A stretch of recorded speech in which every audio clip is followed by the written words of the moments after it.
What's up, everyone? Cardboard.Capitan here, and today I've got another best of three game in Alchemy using Simic cookies.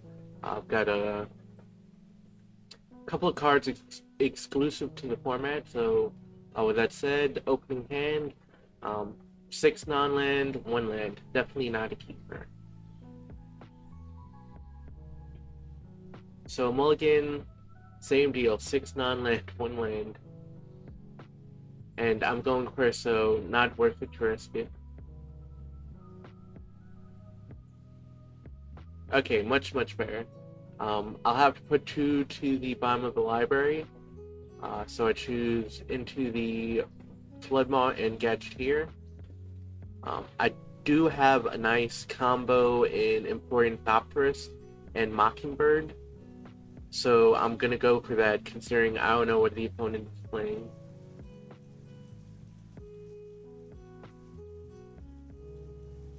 Green-white might be rabbits. And yeah, the mentor confirms that it's some sort of rabbit variation.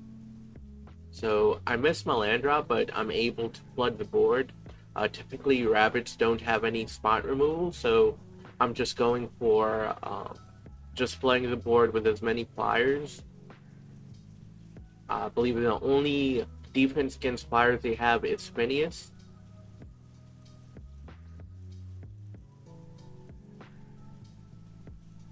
Okay, so opponent's trying to, flood the board also. Again, I missed my land drop, but I'm gonna have 3 Thopteruses in play.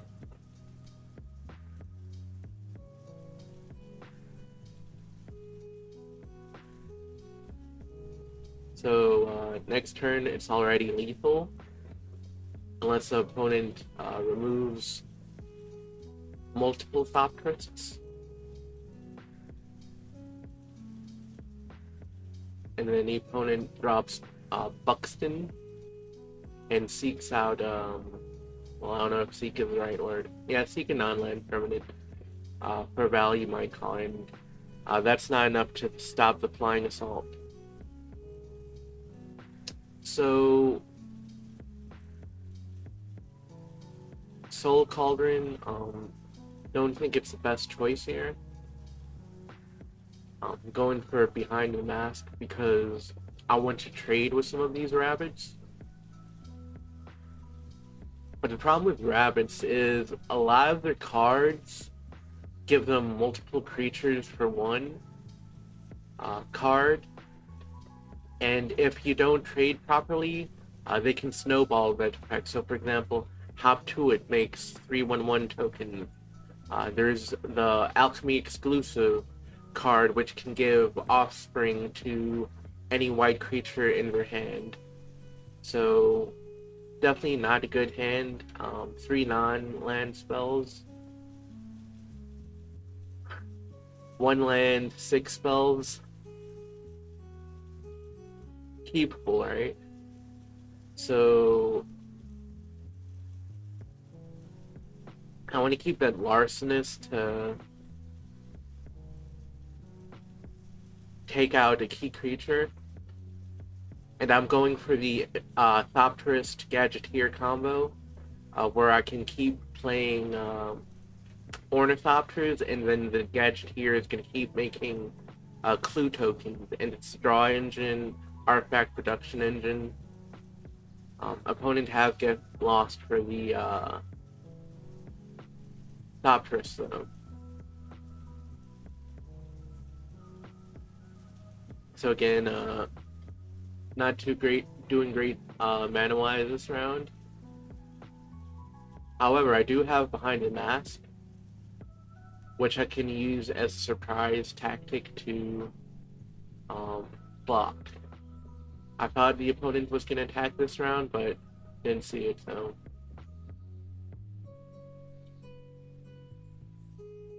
Landlord Navigator, that's not going to do anything right now. I don't have any good artifact production engines. And opponent drops Buxton. However, I can trade using Behind the Mask.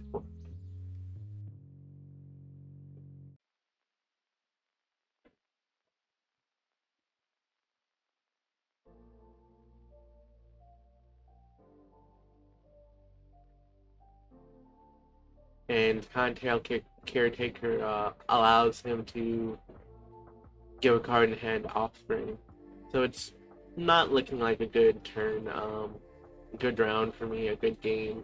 But at least, find out information about the opponent's deck. See if there's any sideboard cards that were brought in that I need to worry about. I think this is lethal. 6, 10, 12, no, 6, 10, 16. And I guess that Imperial Star came from Amara because she generates cards from her spellbook. Yeah, I just tap out.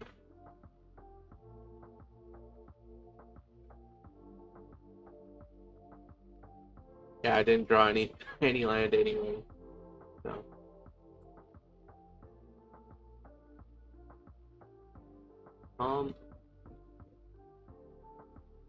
I want to say what I should do here is bring in more Schooners, maybe a full 3. Just because they're good at blocking.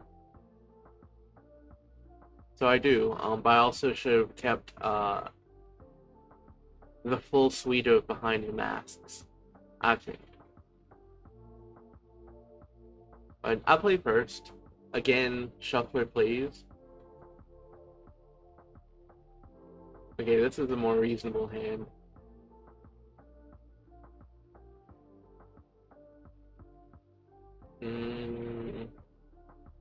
So yeah, I put these away, glyph away, because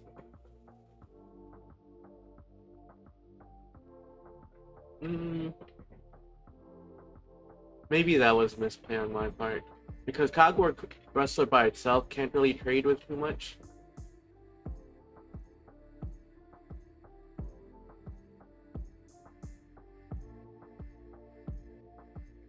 But I do have a tough cookie now, and that can be a blocker, and it also made a cookie token, food token for next round.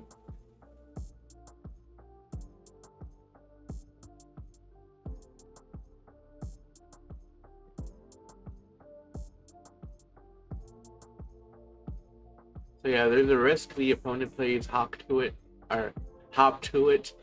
next round, so that would be potentially a 5/5 bunny. Again, there's no way I'm gonna beat the opponent down with going wide because the opponent just does it better. So that's why I swing in with a cookie.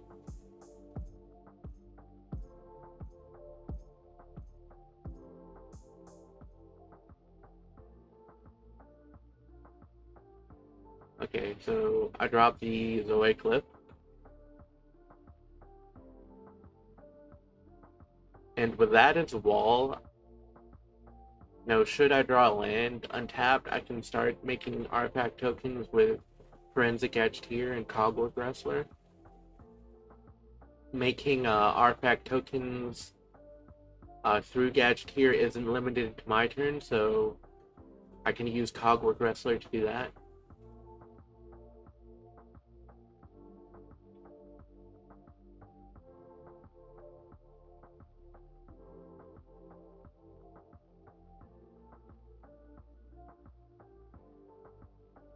Okay, so yeah.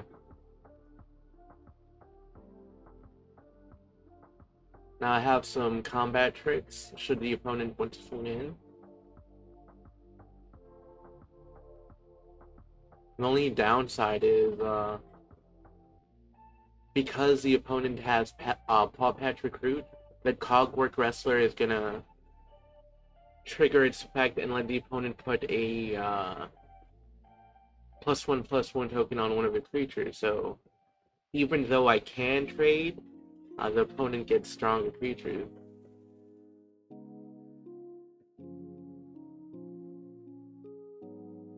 and I draw another Cardboard Wrestler.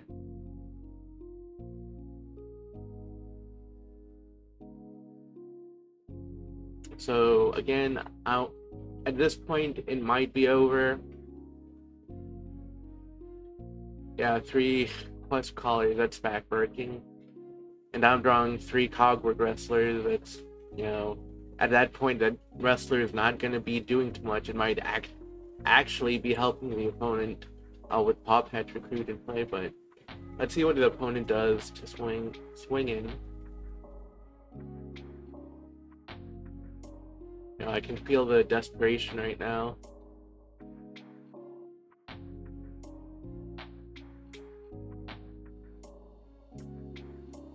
So even though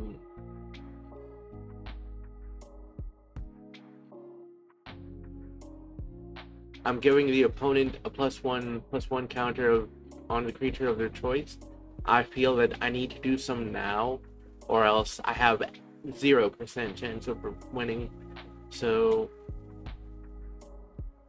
maybe the play there would have been to keep that token, just so I have some for Zoetic Glyph, or rather Tough Cookie.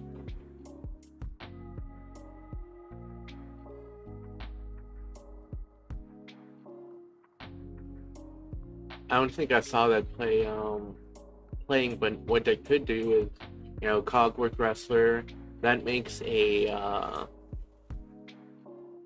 clue token from the Gadgeteer, and then I could animate that for a 4/4 creature.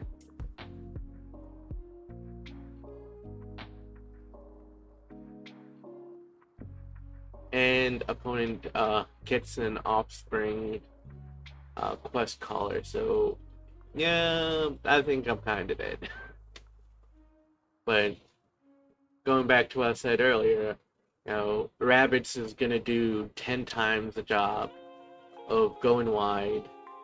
They have a legit Lord and Quest Caller that can power up all the creatures. You know, I think even if I blocked, I'm still dead, so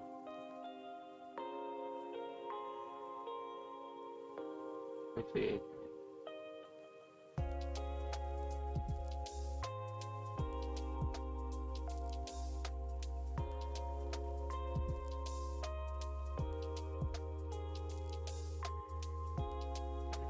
Yeah, I think. See, I'm doing some math right now.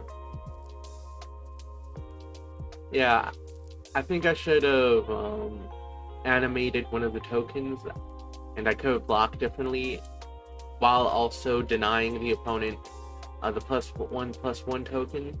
But I think I just accepted defeat. And I'm just trying to see, no, I take that back. Because of Gadgeteer, you know, the activated ability of animating a food token gets reduced by 1. So I'm just trying to survive here.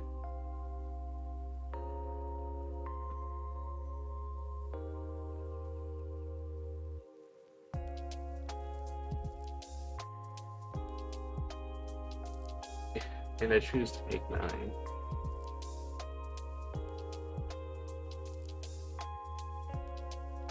So my Zoetic Glyph's still in play, unfortunately. Yeah, I'm not getting out of that one. So again, I have a 0% win rate against Rabbids, so I'm not too sure what I need to do. I think I've been trying Kite Sail Larcenist as a way of spot removing certain cards pivotal to the strategy, but that's another day to talk about. With that said, you can find me on X under the username Cardboard.Capitan. My Mox field is Cardboard.Capitan. Good morning, good evening, good afternoon, wherever you are. I'll see you all next time.